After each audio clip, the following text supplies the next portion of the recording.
안녕하세요. 오늘 여러분과 함께 깊이 파고들 이야기는요.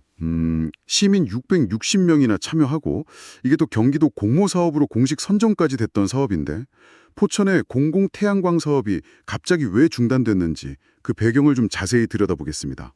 네, 이게 참 안타까운 사례인데요. 공식적인 절차는 다 밟았는데 딱 멈춰선 거잖아요. 맞아요. 그래서 저희가 관련 자료들을 좀 찾아봤습니다. 양쪽 입장도 들어보고 근본적인 원인이 뭔지 좀 파악해 보려고요. 네, 특히 그 포천 시민 햇빛발전 협동조합과 대진 테크노파크 이 두 기관 사이의 갈등이 핵심인데요. 저희가 이 배경이랑 양측 주장, 그리고 이게 혹시 더 큰 시스템적인 문제는 아닌지 그런 점들을 좀 면밀히 살펴봤습니다. 좋습니다. 공공의 가치를 내걸고 시작한 사업인데 왜 이렇게 현실의 벽에 부딪혔는지 그 진짜 이유를 오늘 명확하게 짚어보는 게 저의 목표입니다. 특히 말씀하신 대로 경기도 공모 사업으로 선정까지 됐는데 이렇게 됐다는 게 참 그렇죠. 네, 맞습니다. 갈등의 시작은 결국 임대료 문제였어요. 아까 말씀하신 시민 660명이 참여해서 2022년에 만든 협동조합이 있고요. 여긴 당연히 공공성을 중요하게 생각했겠죠. 네. 그리고 상대는 대진 테크노파크. 여기도 경기도 예산이 들어간 공공기관입니다. 아, 양쪽 다 공공적인 성격이 있네요. 그렇죠. 그래서 테크노파크 부지에다가 231.6kW 이 정도 규모의 태양광 설비를 짓는 사업이었어요. 네. 협동조합은 2024년 말에 경기도 공모통해서 정식 사업자로 선정됐고요. 여기까지는 순조로웠던 것 같은데. 네, 그런데 이제 임대료에서 딱 부딪힌 겁니다. 아하. 협동조합은 경기도 조례 기준을 따르자 그래서 연 19만 원 정도를 생각했던 것 같아요. 연 19만 원이요? 네. 그런데 테크노파크 쪽에서는 자체적으로 필요한 예산이 있다. 뭐 아리백 달성 비용도 있고 하니까 이러면서 연 830만 원을 요구한 거예요. 네, 830만 원이요. 잠깐만요. 19만 원이랑 830만 원이면 이게 몇 배 차이인가요? 계산해보면 34배가 넘죠. 와, 34배. 이건 뭐 협상이 가능한 수준인가요? 거의? 그러니까요. 테크노파크 측에서는 자체적으로 킬로와트당 3만 5천 원 이렇게 계산해서 나온 금액이라고 설명을 하긴 했습니다. 네. 여기서 이제 양측 입장이 완전히 갈리는 거죠. 협동조합은 당연히 황당하다는 입장이고요. 공식 선정까지 다 받아놓고 일방적으로 계약을 파기하겠다는 통보를 받았으니까요. 그렇죠. 절차 다 밟았는데 갑자기 이러면 신뢰가 깨질 수가 없겠네요. 네. 그리고 공공부지 사업이라는 게 단순히 돈 버는 게 목적이 아니라 시민 참여나 지속 가능성 같은 가치가 더 중요한 거 아니냐 이렇게 주장하고 있고요. 심지어 뭐 테크노파트가 조례 기준 무시하고 다른 조합이랑 연 650만 원에 계약하려 했다 뭐 이런 소문까지 돌았다고 하던데요. 물론 테크노파크는 부인했지만요. 네, 그런 소문까지 돌면서 협동조합 쪽에서는 거의 뭐 배신감까지 느끼는 그런 상황인 거죠. 사전 협의가 전혀 없었다는 거고요. 아, 그럼 테크노파크 입장은 뭔가요? 왜 이렇게 갑자기 큰 금액을 요구한 걸까요? 테크노파크 측 얘기도 들어봐야 하는데요. 거기는 또 다른 사정이 있다고 합니다. 경기도에서 2020년까지 아리백 달성하라는 지침은 내려왔는데 정작 그걸 실행할 예산 지원은 전혀 없었다는 거예요. 아, 아리백. 그러니까 사용하는 전력을 전부 재생에너지로 바꾸라는 건데 목표는 주고 돈은 안 줬다. 그렇죠. 그러니까 기관 입장에서는 자체적으로 재원을 마련해야 하는 압박이 있었던 거죠. 공공기관도 운영 현실이 있으니까요. 재정 압박이 있었겠네요.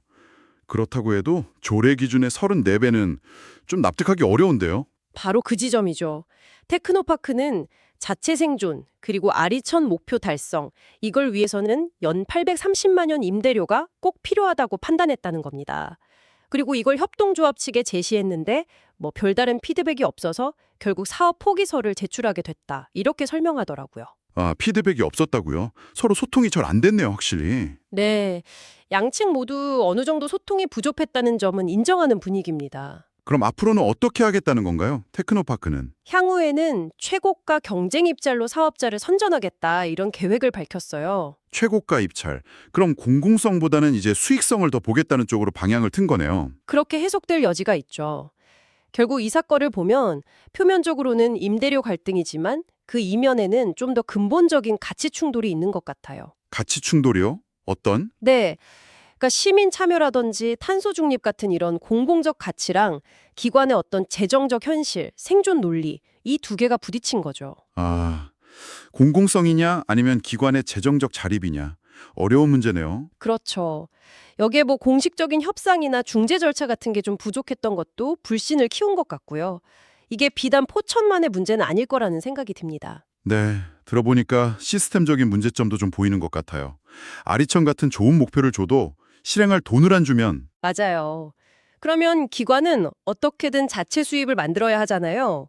그럼 결국 공공자산을 가지고 수익 사업을 하려는 유혹에 빠지기 쉬워지는 거죠. 공공성이 훼손될 수도 있겠네요. 네, 그리고 공공부지를 활용할 때 이 사회적 가치랑 재정적인 필요성 사이에서 어떻게 균형을 잡을 건지 좀 명확한 기준이 없다는 것도 문제고요. 정책들이 좀 따로 넣는 느낌도 있고요. 환경정책, 자산관리, 사회적 기업 지원 이런 것들이 좀 연계가 잘 안 되는 것 같아요. 맞습니다. 특히 이번에 나온 최고가 입찰 방식, 이게 만약 다른 공공사업에서도 계속 적용된다면 앞으로는 돈이 되는 사업만 살아남고 사회적이나 환경적 목표는 뒤로 밀릴 수 있다는 우려도 있어요. 그럼 협동조합은 이제 어떻게 되는 건가요? 포기하는 건가요? 아니요, 협동조합 측은 포기하지 않겠다는 입장입니다. 재생에너지 전환이라는 목표 자체는 계속 가져가야 한다는 거죠. 아, 다행이네요.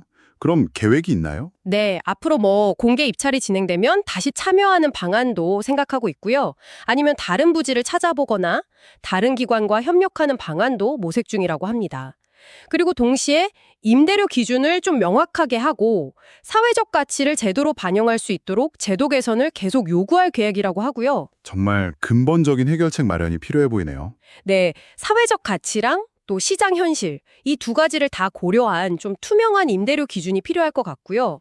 갈등이 생겼을 때 좀 공식적으로 대화하고 협상할 수 있는 그런 절차, 소통 채널도 강화해야겠죠. 그리고 무엇보다 정책 목표를 줄 때는 그걸 실현할 수 있는 재정 지원 방안도 같이 좀 고민해야 하고요. 맞습니다. 그게 정말 중요하죠. 네, 오늘은 이렇게 시민들이 직접 참여하고 또 경기도 공모사업으로 선정되기까지 했던 포천의 공공 태양광 사업이 왜 중단될 수밖에 없었는지 살펴봤습니다.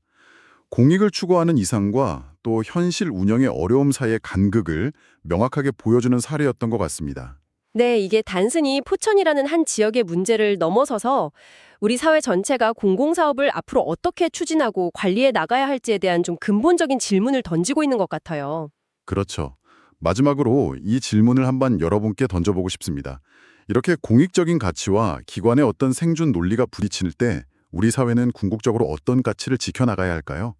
그리고 그 선택이 우리의 미래에 어떤 영향을 미칠지 한번 같이 고민해 보시면 좋겠습니다.